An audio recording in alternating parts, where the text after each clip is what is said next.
శివశంకర్ గారు చెప్పండి, ఈ ఐఏఎస్ల మీద కానీ ఈ కడప దస్తగిరి ఇష్యూ కానీ ఓవరాల్గా ఈనాడు కానీ మన చంద్రబాబు గారు చేస్తున్న దుష్ప్రచారం కానీ ఈ పరిణామాలన్నీ మీకేమనిపిస్తుంది? నిజంగా అసలు ప్రభుత్వం చక్కదనంగా ఉందా లేదా? సార్ నమస్తే సార్. మీకు అదేవిధంగా పెద్దలు తిలక్ గారికి, సాక్షి వీక్షకులకు అందరికీ ఈరోజు ఉద్యోగుల సమస్య గురించి ఒకసారి మాట్లాడితే సార్, ఆంధ్రప్రదేశ్ లో తెలంగాణ తీసుకున్నా కూడా ఇంత ముందు ఉద్యోగుల సమస్య అంటే ఈ ఒక్క పాయింట్ కూడా చెప్పేస్తాం, మీ దృష్టికి తీసుకో. వైసీపీకి ప్రచారం చేసినట్టు నిరూపిస్తే ఉద్యోగం వదిలేసుకుంటానని కూడా మన వెంకటరామిరెడ్డి గారు సవాల్ చేశారు. అశోక్ బాబు అప్పుడు వాళ్ళు అశోక్ బాబు పార్టీలో చేరి ఆయనకు సేవ కూడా చేస్తానని సవాల్ విసిరారు. సో ఈ పరిస్థితి అర్చకులపై కూడా రెడ్ బుక్ టెర్రర్ అంట. సో ఇది గవర్నమెంట్ పనితీరా అన్నది ప్రశ్న. ఓకే, సరే. ఇక్కడ ముందుగా తెలంగాణ సంబంధించినటువంటి ఆర్టీసీ డ్రైవర్ శంకర్ అనేటువంటి ఆయన ఆత్మహత్య చేసుకోవడము నిజంగా చాలా బాధాకరము, తొందరపాటు చర్య. ప్రభుత్వం కూడా ఈ ఆర్టీసీ కార్మికుల్లో సార్ తెలంగాణలో జగన్మోహన్ రెడ్డి గారు ఈ పక్క ఆంధ్రప్రదేశ్ ముఖ్యమంత్రిగా ఉన్నప్పుడు ఆర్టీసీని ప్రభుత్వంలో విలీనం చేసేసి ఒక భద్రత అనేటువంటిది ఏర్పాటు చేశారు. తద్వారా అక్కడ ప్రెషర్ పెరుగుతా ఉంది. మాకు కూడా చేయండి, పక్క రాష్ట్రంలో అప్పుడున్నా కూడా జగన్మోహన్ రెడ్డి గారు చేశారు, తెలంగాణ ప్రభుత్వం చేయండి అని చెప్పి చేసేసి అంతకు ముందున్నటువంటి ప్రభుత్వం మీద, తర్వాత ఈ ప్రభుత్వం మీద 2 ఏళ్ల నుంచి ఒత్తిడి పెడుతున్నా కూడాను దాన్ని పట్టించుకోవాలి. మీరు అన్నట్టు ప్రభుత్వము కొంచెం ఒక కమిటీ ఏదన్నా వేసేసి ఆ కార్మిక సంఘాలతో చర్చలు జరిపించేసి వాళ్ళని కొంచెం ఓదార్చింటే గనక ఈ పరిస్థితి వచ్చిండేది కాదు. ఇది చాలా దురదృష్టకరము. ఉద్యోగులు ఇక్కడైనా అక్కడైనా కూడా ఉద్యోగ సోదరులందరికీ కూడాను వైఎస్ఆర్ కాంగ్రెస్ పార్టీ ప్రగాఢ సానుభూతి తెలుస్తూ ఆయన సంబంధించినటువంటిది ఇలా చెరక్కోకుండా చూసుకోవాలి అనేటువంటిది కోరుతున్నాం. ఇక రెండవ అంశానికి వస్తే వెంకటరామిరెడ్డి గారు అనేటువంటి సెక్రటేరియట్ ఎంప్లాయీస్ యూనియన్ అధ్యక్షుడు, ఆయన అసిస్టెంట్ సెక్రటరీ హోదాలో ఆయన ఉన్నారు. ఆయన మీద ఒక అభియోగం వేశారు. ఎందుకు అంటే గనక 2 సంవత్సరాల నుంచి మిగతా ఉద్యోగ సంఘాలంతా కూడా చంద్రబాబు నాయుడు గారిని పొగుడుతా ఉన్నారు. పొగుడుతా ఉంటే వాళ్ళకి సంతోషంగా ఉంటది. ఈ వెంకటరామిరెడ్డి అనే వ్యక్తి ఏపీ సెక్రటరీస్ ఎంప్లాయీస్ అధ్యక్షుడిగా ఎన్నికైనటువంటి వ్యక్తి కాబట్టి వాళ్ళ ఉద్యోగుల సమస్యల గురించి తరచుగా బయట మాట్లాడుతూ మీరు ఇచ్చినటువంటి హామీలు ఏమయ్యాయి, పిఆర్సీ ఇంతవరకు కమిషన్ జగన్మోహన్ రెడ్డి గారు వేస్తే దాన్ని రద్దు చేసేసి పిఆర్సీ కమిషన్ లేదు, ఐఆర్ ఇంతవరకు ఇవ్వలేదు, మీరు చెప్పిన హామీలు ఏమయ్యాయి, ఇప్పటి వరకు దాదాపు 35,000 కోట్ల రూపాయలు బకాయిలు ఉన్నాయి, గత ప్రభుత్వం చేయలేదని మీరు పదే చెప్పి చేస్తామన్నారు కదా, ఆ హామీలు ఏమయ్యాయని అడిగినటువంటి ఆ పాపానికి ఆయన్ను టార్గెట్ చేస్తూ ఈ కడపలో ఆర్టీసీ సంబంధించినటువంటి కార్మికులతో వాళ్ళతో మీరు మీకు ఎన్నికల ప్రచారం చేస్తారనేటువంటిది ఒక అపవాదు క్రియేట్ చేసేసి దాన్ని ఎటువంటి ప్రూవ్ లేకుండా ఈవెన్ ఏదైనా పంపించినప్పుడు ఎట్లా అంటే సార్ ఫలానికి పాల్గొన్నాడు, ఇదిగో ఫోటోలు, ఇదిగో వీడియో బైట్స్, ఇదిగో ఇది అనేటువంటి చూపిస్తారు. ఈ కలెక్టర్ గారు కూడాను ఎక్కడ కూడా అటువంటి ఆధారాలు లేకుండా ప్రభుత్వానికి పంపిస్తే ఇమ్మీడియట్ గా ప్రభుత్వం ఏం చేసింది, ఉద్యోగ సంఘాలలో ఉద్యోగుల్లో పూర్తి వ్యతిరేకత వస్తా ఉంది. ఆంధ్రప్రదేశ్ సంబంధించినటువంటి ఈ ఉద్యోగ ఆ ఉద్యోగం కాకుండా సచివాలయ ఉద్యోగాలు, టీచర్స్, గ్రామ వార్డు సచివాలయం అందరూ కూడా ఇదే అదునుగా చూసుకొని వీళ్ళందరూ రోడ్డు ఎక్కితే ఇప్పుడు అంగన్వాడీలు రోడ్డు ఎక్కుతున్నారు. చాలా టీచర్లు అందరూ కూడాను ఉద్యోగ సంఘాలన్నీ కూడాను చేయడానికి ధర్నా చేయడానికి సిద్ధమయ్యాయనే ఉద్దేశంతో ఈ వేటు వేయాలనే ఉద్దేశం సస్పెండ్ చేయొచ్చు. సస్పెన్షన్ కాకుండా ఏకదాటిగా డిస్మిస్ చేసింది సర్వీస్ రూల్స్ కి వ్యతిరేకంగా. ఇమ్మీడియట్ గా దీన్ని ఉద్యోగ లోకం అంతా కూడా నివ్వెరబోయింది. ఇక వెంకటరామిరెడ్డి గారు అంటే ఇక్కడ ఒక చిన్న ఒక ఎగ్జాంపుల్ ఒకటి కోట్ చేయాలేమో నాకు గుర్తుకొచ్చింది. చంద్రబాబు గారి పిఏ మీద 2,000 కోట్ల అభియోగాన్ని సిబిటిడి చేస్తే ఆయన తర్వాత స్కిల్ స్కామ్ కేసులో ఆయన పాత్ర మీద విచారణ చేయబోతే వెంటనే అమెరికా పంపించేశారు. కూటమి ప్రభుత్వం వచ్చాక ఆయనకి మొత్తం జీతాలతో సహా ఇచ్చేశారు. మరి తమాషాగా ఉంది, 2,000 కోట్ల ఆరోపణ ఏమైపోయినట్లు. అలాగే ఇంకో పెద్ద పోలీస్ ఆఫీసర్ గారికి ఆయన తెలుగుదేశం యాక్టివిటీ మొత్తం ఆయనే నడుపుతున్నాడని తెలుగుదేశం ఎమ్మెల్యేనే ఉపన్యాసాల్లో చెప్పేవాడు. ఆ 23 మంది ఎమ్మెల్యేలు వైసీపీ నుంచి ఫిరాయించడానికి ఆయనే బాధ్యుడిని కూడా అప్పట్లో ఆరోపణలు వచ్చాయి. మరి ఆయనకు కూడా అట్లాగే మొత్తం మరి అవన్నీ కూడా రాజకీయంగా చేయనట్లా అవన్నీ ఎందుకు? నాకు ఇంకో డౌటు, చంద్రబాబు గారే ఫలానా వాళ్ళకి మీరు చేయొద్దు, వైసీపీ వాళ్ళకి ఏం చేయొద్దు, ఒక ముఖ్యమంత్రి అయ్యండి అట్లా మాట్లాడొచ్చా? మరి ఆయన అట్లా రాజకీయంగా చేయడం కరెక్టేనా? మరి ఇతనేమి చేసిన ఒక ఉద్యోగిని అయితే డిస్మిస్ చేశారు. ఇప్పుడు ఒక ముఖ్యమంత్రిని మనం ఏం చేయాలి? ప్రజలందరికీ ఆయన ప్రమాణం చేసేది ప్రజలందరికీ సమానంగా సేవ చేస్తానని కదా. ఆయనే నా రోడ్డు మీద నడవద్దు, లేకపోతే నేను వేసిన రోడ్డు మీద నడవద్దు, నేను ఏది వైసీపీ వాళ్ళు ఎవరికి పనులు చేయొద్దని చెబితే ఆయనకి ఎట్లా అర్హత వస్తుందా ఉండదా?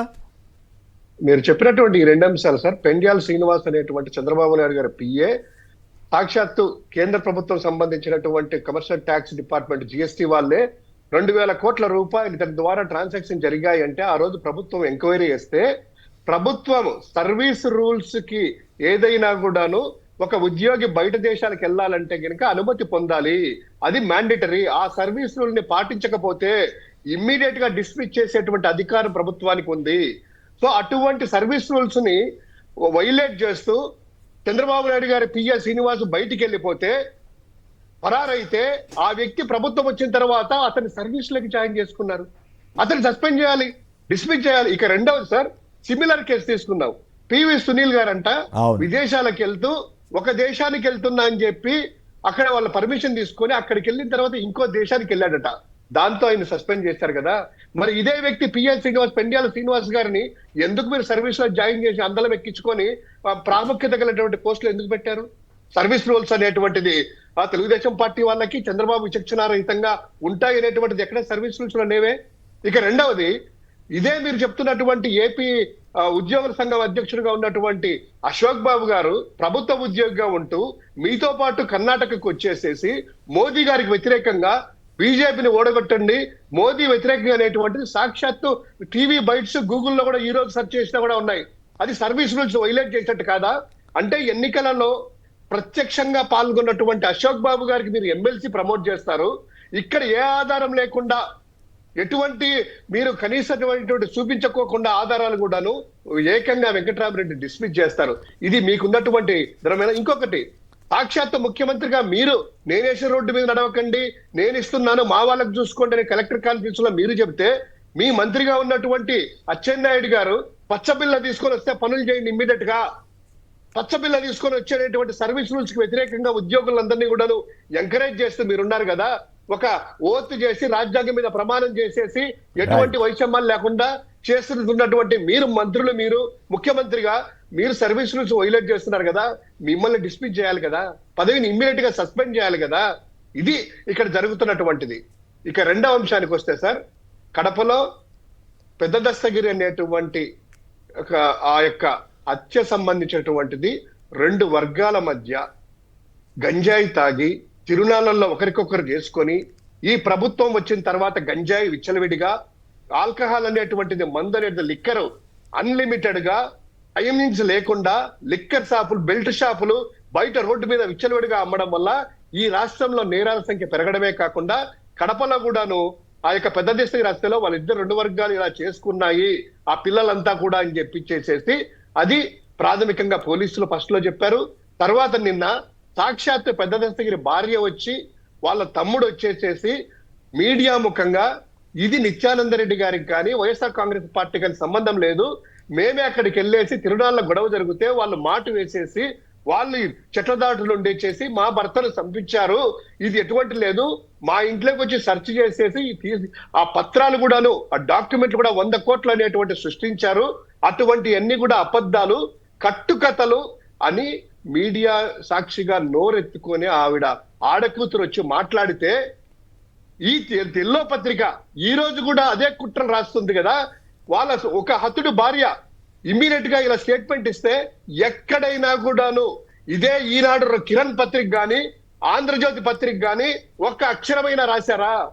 మీరు పని కట్టుకొని సాక్షాత్తు ముఖ్యమంత్రి దగ్గర నుంచి మంత్రుల వరకు ఎమ్మెల్యేల వరకు రోజుల వారీగా ప్రెస్ మీట్లు పెట్టి ఏకంగా వైఎస్ఆర్ కాంగ్రెస్ పార్టీకి, జగన్మోహన్ రెడ్డి గారికి, మా నాయకులకి ఎక్కడ ఏం జరిగినా ఈ పెద్ద దస్తగిరి హత్య కేసులో ముడిపై కడుతూ లేని అబండాలని సృష్టిస్తూ విచ్చలవిడిగా ఎల్లో పత్రిక రాస్తూ ఈ ముఖ్యమంత్రి గారు నిన్న పెట్టుబడులకు సంబంధించి ప్రభుత్వ కార్యక్రమానికి వెళ్ళినా కూడాను ఇదే మాట అంటే జగన్మోహన్ రెడ్డి గారి గురించి, గురించి అంటే శివశంకర్ గారు వాళ్ళ లక్ష్యం ఏంటంటే తెలివిగా అసలు అదే ప్రభుత్వ వైఫల్యం, ఆ రకంగా హత్యలు జరగడం కానీ మీరు చెప్పినట్టు గంజాయి ఇవన్నీ జరగడం కానీ ఇదంతా గంట సేపు వెహికల్స్ రాకపోవడం కానీ అంబులెన్స్లు రాకపోవడం ఇదంతా ప్రభుత్వ వైఫల్యం కాకుండా ఎదురు దాడి చేయటం అనమాట. ఎదురు ఒక బురదేసేసి మొత్తం కథ నడిపించేయటం. ఆ తెలివితేటలు మీ వాళ్ళకున్నాయి, మీకు లేవు. మరి ఏం చేస్తారు? ఇక్కడ వాళ్ళకి one shot with two birds అని చెప్పించేసి ఈ మావిగాన్ ప్రతిపాదనను డైవర్ట్ చేయాలనేటువంటిది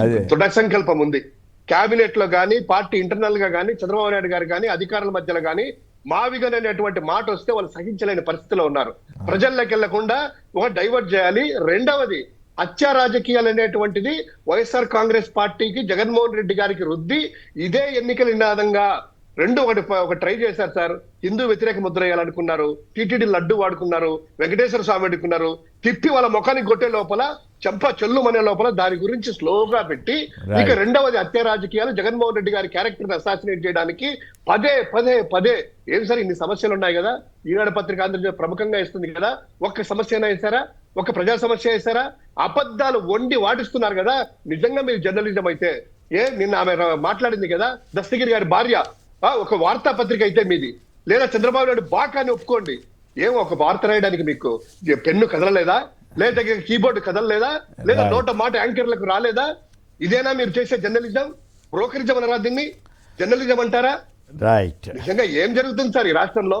ఇంత విచ్చలవిడిగా బరి తెగించేసి ఒక ఏదో ఇద్దరి మధ్య జరిగితే గంజాయి తాగిచ్చేసి దాన్ని జగన్మోహన్ రెడ్డి గారికి, మాజీ ముఖ్యమంత్రికి, వైఎస్ఆర్ కాంగ్రెస్ పార్టీకి అంటకడుతూ, సిగ్గు లేకుండా ప్రతిరోజు రాస్తూ రోతరాతలు రాస్తూ జనాలలో అంతా కూడాను ఒక మైండ్ గేమ్ ఆడుతూ, ఇది నిజంగా ఎక్కడికి పోతుంది సమాజము?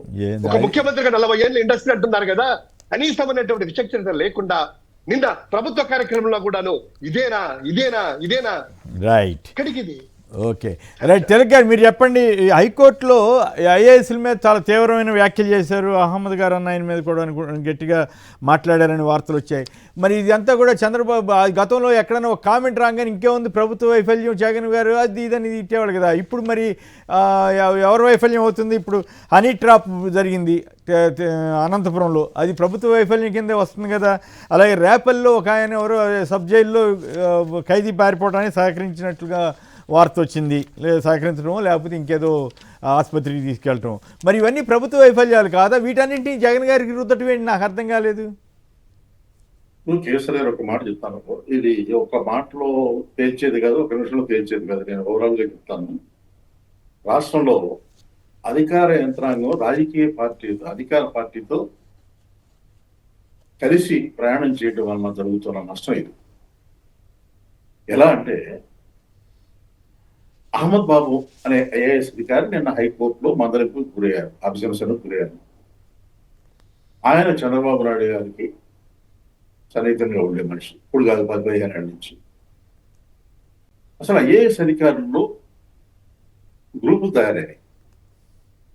చంద్రబాబు గారి మనుషులు కొంతమంది, చంద్రబాబు గారి మనుషులు కొంతమంది, పవన్ కళ్యాణ్ గారి సంఖ్య తక్కువైనా కానీ వాళ్ళది ఒక కొంతమంది, ఇట్లా ఉన్నారు. ఎవరు ధోరణి వాళ్ళదే. వీళ్ళ విషయాలు వాళ్ళకి చేరేస్తారు, వాళ్ళ విషయాలు వీళ్ళకి చేరేస్తారు, వాళ్ళు చెప్పింది వీళ్ళు చేయరు. ఇలా జరుగుతుంది. ఈ మధ్య రాష్ట్రంలో జరుగుతున్న పరిణామాలు కనుక చూసినట్టయితే, ఒక జిల్లాలో, ఇది సాక్షిలో వచ్చిన వార్త కదా నేను చెప్పేది కొన్ని విషయాలు. ఒక జిల్లాలో ఒక ఐఏఎస్ ఒక జిల్లా కలెక్టర్గా పనిచేసే ఐఏఎస్ అధికారి ఓ మంత్రిని పట్టుకుని, నా పర్మిషన్ లేకుండా మీరు జిల్లాకి ఎందుకు పర్యటనకు వచ్చారని అడిగారు. ఇది ఒక ఆస్పెక్ట్. రెండో పక్కన ఐఏఎస్ అధికారులు అసలు ఏ రకంగా బిహేవ్ చేస్తున్నారు మంత్రులతో కానీ వీళ్ళతో కానీ. ప్రజల సమస్యలు పక్కన పెట్టేయండి, అధికారుల మంత్రులతో కుమ్మకే, మంత్రులు చెబితే చాలు ఇక దేశ శాసనం కింద తీసుకుని ప్రజలను గాలిపోయేసి వ్యవహరిస్తున్న తీరు, ఇదంతా కూడా అధికార యంత్రాంగంతో, అధికార పార్టీతో కుమ్మక్కు కావటం వల్ల వచ్చిన ఇబ్బంది.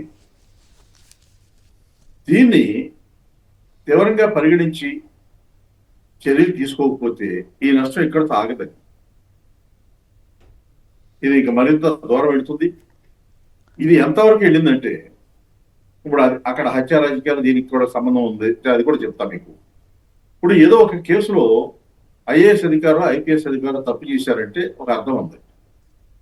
ఏకంగా ముఖ్యమంత్రి చంద్రబాబు నాయుడు గారి మీద ఉన్న కేసులు అన్నింటిలో కూడా మిస్టేక్ ఆఫ్ ఫ్యాక్ట్ అయినా, అన్నింటిలో మిస్టేక్ ఆఫ్ ఫ్యాక్ట్ అంటే ఆ సిట్లో ఉన్న ఐపీఎస్ అధికారులందరినీ సస్పెండ్ చేయటము, వాళ్ళ మీద ఎంక్వైరీ చేయడం చేయాలి కదా. అన్ని కేసుల్లో మిస్టేక్ ఎఫెక్ట్ ఎట్లా వస్తున్నాయి? ఆధారాలు లేకుండా ఇప్పుడు కడప జిల్లాలో ఒక హత్య జరిగింది. జగన్మోహన్ రెడ్డి గారి మీద, అవినాష్ రెడ్డి గారి మీద చెప్తారు.